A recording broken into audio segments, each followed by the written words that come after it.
humuum almuslim ama qofka muslimkaa iyo waxa warwargeliya qofka muslimkaa iyo waxa warwargeliya ama waxa hamiga badan ku haya ma jiro insaan dunida korkiisa saaran ilaa iyo waa mahmuum ama qof kastoo bini aadama oo insaana hamigu uu ku badan yahay warwarku iyo waxa maskaxdiisa ka guuxaya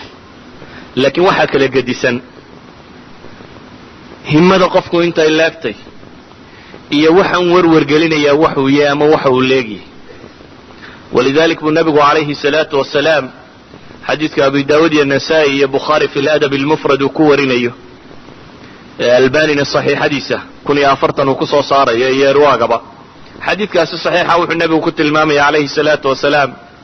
axabu alasmaa'i ila allah magacyada xagga alle loogu jeceliyay inay yihiin cabdallah iyo cabdaraxmaan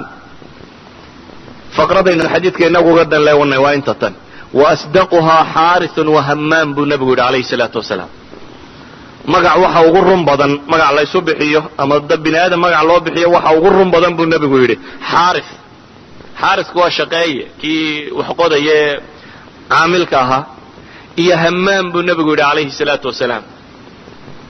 kaa warwar badanaha ah insaan ma jiro dunidan kor saaran ilaa maskaxdiisi way guuxaysaa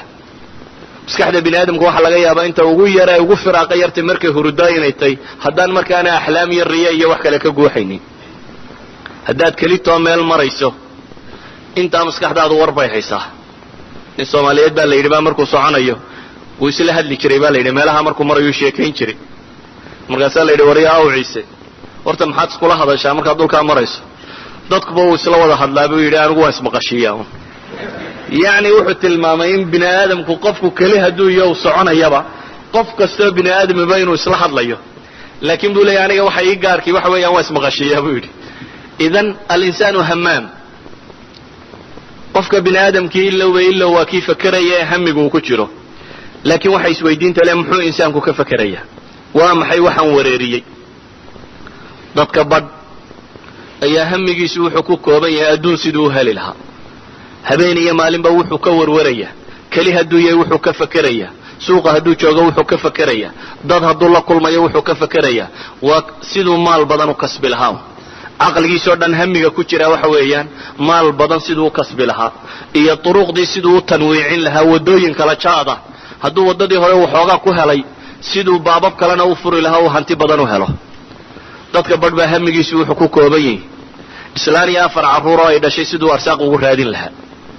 xaaskiisii iyo dhowrkii carruure u hayay ayuunbaa hamigiisuba wareeriyey intaasi iyo sidii loogu baadi dooni lahaa waxay cunaan ayaa hamiga ugu badani uu ku sugan yahay dadka badh baa hamigiisu waxa laga yaaba inuu ku dawaqsan yahay siduu u guursan lahaaba hamiga ugu badane maskaxdiisa ku jira uu yahay hamu ziwaaj iyo siduu u guursan lahaa badh baa laga yaabaa hamiga hayaa inuu yahay hamu binaa'i lbayt guri siduu u dhisan lahaa reerkii iyo carruurtii wuu hayaa biilkiina wuu hayaa ee waxa warwargeliyey ee uu aadka uga warwarsan yahay waa siduu wax u dhisan lahaa ama guri siduu u dhisan lahaa idan insaanku waa hamaam waana kii warwaraya mar kastaba maskaxdiisu ay wax ka guuxayaan hamu dunyaa cidduu warwargeliyaa waa ahli lkufri qura man kana yuriidu alcaajilata cajalna lahu fiiha ma nashaءu liman nuriid ثuma jacalna lahu jahannama yaslaaha madmuuma madxuura wman araada alآakhiraةa wasaca laha sacyaha wahuwa muؤmin faulaئika kana sacyuhm mashkuura kula numidu haؤulaaءi وhaؤulaaءi min caطaaءi rabbik wma kana caطaaءu rabbika maxduura اndur kayfa fadalna bacضahm عlى bacض walalآakhiraةu akbaru darajaati وakbaru tafضiila hamigan adduun cidda waalay wاladiina kafaruu yatamatacuun wayakuluun kama taأkul اlancaamu wالnaaru mahwan lahm hamu dunyaa cidduu wareeriyaa waa maxaba runtii ka hoosaysa tii bini aadamka looga baahnaa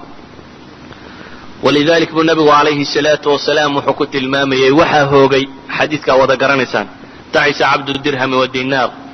ama cabd alkhatiifa waalqamiisa wuxuu nabigu ku tilmaamayay calayhi salaatu wasalaam inuu hoogay ninkaa addoonka waxaasi u ah nabiguna calayhi salaatu wasalaam xadiidka waa albaani taxsiininayo ama uu tasxiixinaya rajaynaya imaamu tabari imaamu طabrani iyo ibnu maaja baa warinaya wuxuu nabigu leeyahy calayhi الsalaatu wasalaam in allaha tacaala yuxibu macaali اlumuuri waashrafiha ilaahay wuxuu jecel yahay subxaanaه wa tacaala arrimaha kuwa sare arrimaha kuwa koreeya wayakrahu safsaafaha alla waa necab yahay waxa hoose qofka mu'minkaa waxaa looga baahan yahay inuu hamiyo oo warwaro laakiin waxaa looga baahan yahay hamigiisu inuu maxay noqdo hamiga adduun ma dhammaado iyo warwarkiisu waanu sii ballaadhaa un isagu walidalik buu nabigu calayhi الsalaatu wasalaam xadiidka albani saxiixadiisa ku warinayo ee ibnu maaja iyo abu nucaym iyo xaakim iyo ay soo saareen wuxuu nabigu leeyahy calayhi الsalaatu wasalaam man jacala alhumuuma haman waaxida hama almacaad kafaahu allahu saa'ira humuumih waman tashacabat bihi alhumuumu fi axwaali اdunya lam yubaali allahu bihi fi ayi awdiyatiha halak wuxuu nabigu yidhi calayhi الsalaatu wasalaam ninka hamigiisa oo dhan ka dhiga mid qura ka dhiga buu leeyahay hamigiisu inuu macaadka iyo aakhiro ku saabsan yahay hami lmacaad xadiidka tirmidi markuu warinayana waxaan filaya inuu odhanaya hama alaakhira ninka ka dhiga aakhiro iyo macaadka iyo soo baxa dambe hamigiisa uu ku koobnaado kafaahu allahu saa'ira humuumi ilaahay baa kaga fillaadna subxaanahu wa tacaala hamiyadiisa waxa kale oo dhan aakhira ninkay hamigiisa ugu weyn noqoto humuumta kale oo dhan ilaahay baa kaga fillaada wuxuu nebigu yidhi waman tashacabat bihi alhumuum ninkay humuumtu la faraara yeelatee la kala tagto ay ku tiro badato fii axwaali dunya ee arrimaha dunidu ay mashquuliyaan buu nebigu leeyahy calayhi الsalaatu wasalaam lam yubaali allahu bihi fii ayi awdiyatiha halak ilaahay subxaana wa tacaala uma aabba yeela ama dan kama galo dooxyadeeda kay naftu kaga baxayso dooxyada adduunka ee wada humuumta ah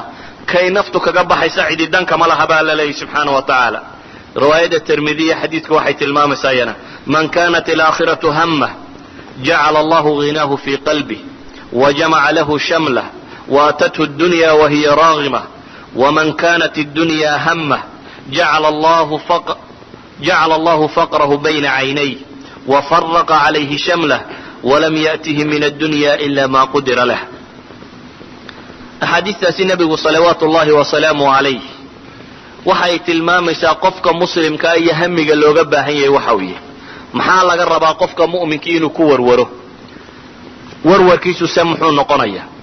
maa min insaan ilaa iyo warwarku wuu iska tiro badan yihi laakiin waxa isweydiinta leh waxa weeyaan hamigaaga ka ugu weyni waa kee hamigaaga maxaa ugu weyn keebaad se mudnaanta koowaad siinaysa waayo cilmiyan waxaa la ogaaday hamiga qofka ugu weyn yani culamaai nafsi waxay sheegaan qofka humuumtiisa ka ugu weyn ee ugu mudnaanta badan yahay ayaa waxa kale oo dhan saytareeya sidaa daraaddeed humuumta kaleo dhami hawaani bay noqotaa secondary bay noqotaa laakiin hamiga koowaad ee brimaryga waa ka koowaad ee ugu sarreeya humuumtiisa ayaa waxa kaloo dhamme u hoggaansan yihi